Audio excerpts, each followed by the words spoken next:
Olá, o dia de hoje foi um daqueles que com certeza vai parar nos livros de história da economia. A gente acabou de ver uma decisão que mandou ondas de choque para o mundo todo. Nas últimas horas, o cenário do jogo mudou completamente. E agora vamos entender o porquê. O que aconteceu na prática foi um embate de gigantes.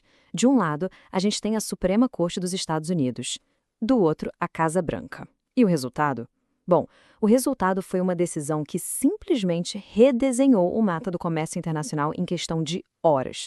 Para a gente ter uma ideia da velocidade das coisas, de manhã a Suprema Corte americana bateu o martelo. As tarifas que o governo vinha aplicando eram ilegais. Mas não deu nem tempo de respirar. Na mesma tarde, a Casa Branca veio com uma resposta imediata, anunciando uma nova tarifa global. Foi tudo incrivelmente rápido. E para entender o impacto disso no mundo inteiro, a gente precisa primeiro dar um zoom no epicentro de tudo, os Estados Unidos. Porque o que está em jogo aqui vai muito além do dinheiro. É, na verdade, uma disputa fundamental sobre quem manda, sobre quem tem o poder.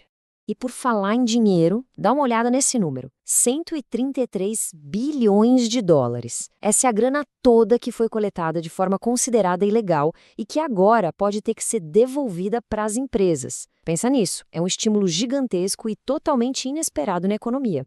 No fundo, o que a gente está vendo é a queda de braço por trás dessa decisão toda.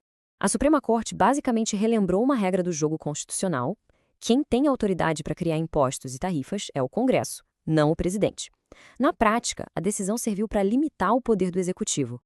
Então, o ponto central é esse: a decisão fortalece as instituições, dá um alívio enorme para as empresas que agora podem não só ser reembolsadas, mas também ter custos menores daqui para frente. E no final da conta, quem também se beneficia é o consumidor, com a chance de ver os preços caírem e a inflação diminuir. Certo, agora vamos abrir um mapa. Como é que essa decisão, que foi tomada lá em Washington, se espalha e afeta todo o resto da economia mundial? Porque, acredite, as ondas de choque já começaram a se propagar. Esse gráfico aqui ajuda a gente a visualizar bem a mudança. A gente saiu de picos de tarifas que eram, convenhamos, absurdos, para uma realidade bem diferente. Claro que a nova tarifa global de 10% ainda é algo relevante, mas representa uma queda drástica que realmente muda o jogo do comércio. E é bom lembrar que essa mudança toda acontece no cenário global que já estava bem frágil. As projeções apontavam para um crescimento do comércio mundial quase parado, um PIB global meio estagnado. É nesse contexto que essa nova política tarifária surge e mexe com tudo. E no Brasil, como é que essa confusão toda lá fora afeta diretamente a nossa economia, o nosso dia a dia? Pois é, o impacto foi quase que instantâneo. Esse aqui é talvez o impacto mais fácil de ver. O dólar caiu para 5,17, que é o menor valor em muito, muito tempo.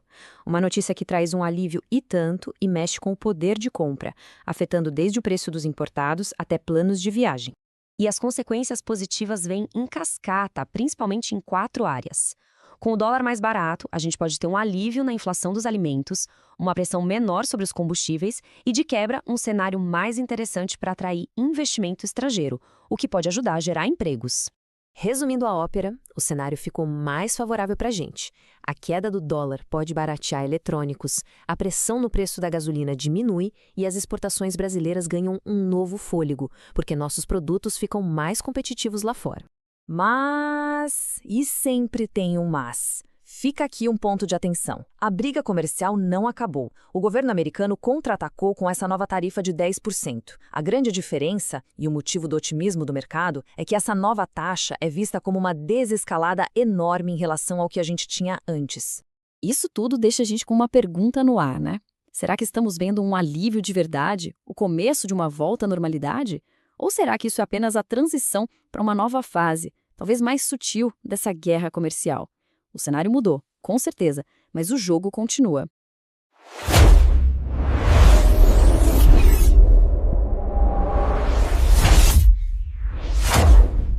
Próximo passo. Se você gostou deste conteúdo, não se esqueça de comentar o que achou, deixar seu like e compartilhar com os amigos.